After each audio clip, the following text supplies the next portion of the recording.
भरत जी अपने ननिहाल से आते हैं तो उनको पता चला कि राम को वनवास, सुनने की बात है समझ, और 14 साल वनवास राम को और भरत जी को 14 साल का राज। बड़े दुखी हुए और वो वनवास में जहाँ भगवान राम गए थे उनको तलाश करते हुए जा रहे थे। जब भी उनको, बहुत लंबी चौड़ी गाथा है, भगवान मिलते हैं राम भरत जी से, तो भरत ने बहुत दुख व्यक्त किया और ये कहा कि वो मेरी माँ नहीं, ऐसी माँ होती है कि भगवान जो मेरे भाई को वनवास में भेज दिया वो माँ है नहीं। वो कैसी माँ है जिसमें बेटे का प्यार नहीं, उसको माँ कहोगे आप? माँ नहीं, वो डायन है। तो भगवान राम ने भरत के मुंह पर हाथ रख दिया, चुप हो जा। क्या कह रहे हैं? माँ के लिए कि वो डायन है, वो दुष्ट है, वो निर्दयी है। अरे भरत, आज अगर माँ कैकेयी नहीं होती तो मेरा अवतार धारना निष्फल हो जाता। वो भाई थे। माता दिनेश जी प्लीज, माता कौशल्या मुझे अपना पुत्र समझे बैठी है, माता सुमित्रा मुझे अपना पुत्र समझे बैठी है, लेकिन माँ कैकेयी इस बात को जानती थी कि आज अगर राम को राज तिलक हो गया तो पृथ्वी का भार हरण करने के लिए कौन आएगा? भरत, मैं अयोध्या का राज करने नहीं आया, मैं वैकुंठ का राजा हूं। पृथ्वी का भार हरण करने के लिए मैंने अवतार लिया है और आज मुझे राज तिलक हो जाता है, मैं बंधन में बंद करके इसी अयोध्या में खड़ा रहता, पृथ्वी का भार हरण नहीं करता। इसलिए मां कैकेयी ने जाने क्या अमोलक वचन थे जो मेरे पिता दशरथ जी से मांगती, लेकिन मेरे इस कारण से अमोलक वचनों को खो करके और मुझे ये उनको मांगना पड़ा कि राम को 14 साल का वनवास और भरत को 14 साल का राज। तेरा राज क्यों मांगे 14 साल का? कि जब तक मैं असुरों का नाश करके आऊं, दुष्टों का नाश करके आऊं, तब तक अयोध्या की देखभाल करने के लिए। राजा नहीं बनाया आपको माता ने। अगर राज की सोचती तो जीवन भर का राज मांग लेती। 14 साल में क्या पार्टी बन जाएगा तू? राजा नहीं बनाने के लिए उसने ये सोच करके वर मांगा है मेरे पिता से कि मैं जब तक निशाचरों को नाश करके आऊं तब तक अयोध्या की देखभाल करने वाला कौन होगा? भक्त होगा। क्योंकि लक्ष्मण शेष का अवतार है, मेरे बगैर नहीं रह सकता। सीता जी लक्ष्मी का अवतार है, मेरे बगैर नहीं रह सकती। इसलिए मैं जब तक आऊं तब तक अयोध्या की देख रेख करने के लिए तेरी को जिम्मेदारी सौंपी है। नहीं जाने रामायण की ये गाथा कितनी गहरी है, हम इसको समझ नहीं सकते। जितनी बार पढ़ोगे उतना ही नया ज्ञान मिलेगा। जितने फिर कुछ कवियों ने अलग अलग रामायण बताई, उन्होंने अपने सोच से, अपने विचार से, अपने दिमाग से अलग अलग बातें भी उसमें बता दी गई।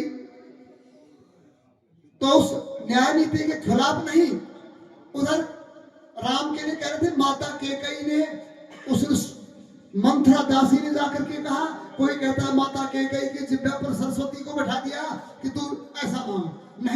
नहीं जाने उनका क्या सोच था और हमारा क्या सोच है। हम क्या सोच करके उसको कुछ से कुछ बदल देते हैं। अभी हमारे गुरुजी शास्त्री जी ने बताया कि राम तो एक राम ही है, अनेकों नाम है लेकिन राम एक है।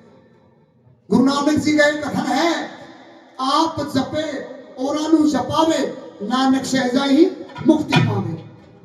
अरे और भी कुछ नहीं होता। गुरु जी ने बताया कि 24 घंटों में एक बार भी राम का नाम लिया जाता है तो भी कल्याण हो जाता है।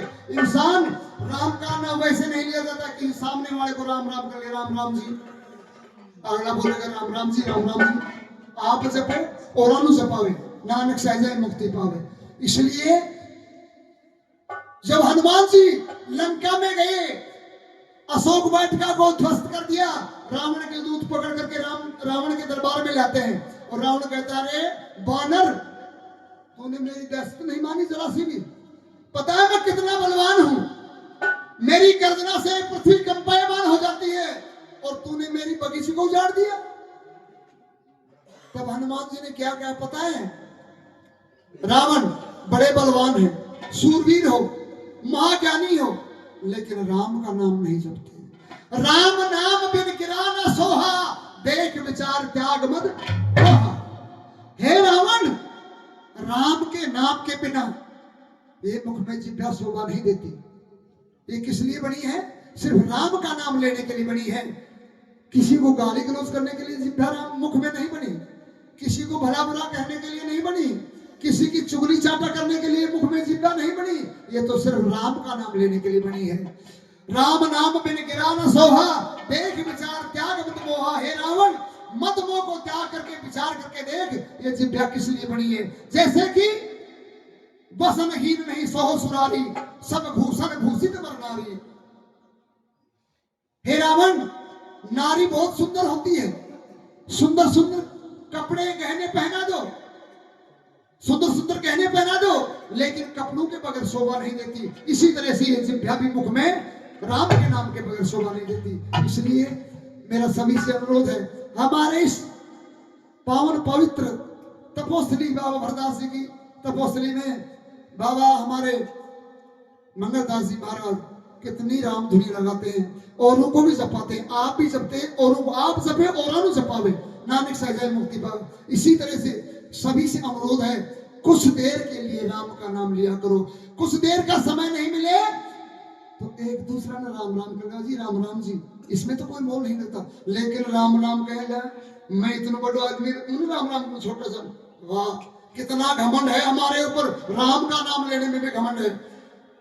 मेरा एक विचार है, मेरी ये धारणा है, मैं हर आदमी को राम राम करता हूँ। राम राम जी, छोटा हो या बड़ा हो, कोई पैसा नहीं लगता। राम राम जी इतना महामंत्र है ये राम नाम मंत्र। अगले को राम का नाम ले आओ, चाहे कितना भी क्रूर हो, क्रोधी हो, दुश्मन हो आपका, लेकिन शांत हो गया। राम राम जी इतना कहते। तो इतनी बढ़िया जो हमारे राम नाम की वाणी है, उसको भी हम मुंह से नहीं ले सकते तो क्या लेंगे जबान को पा करके? अगले जन्म में गूंगे हो जाएंगे, अबोध हो जाएंगे, मूक हो जाएंगे अगर ये राम का नाम नहीं लिया। बस मेरा इतना ही गाना है और मेरा नंबर तो आएगा नहीं, क्योंकि भाई वो गाना मैं तो गा दी।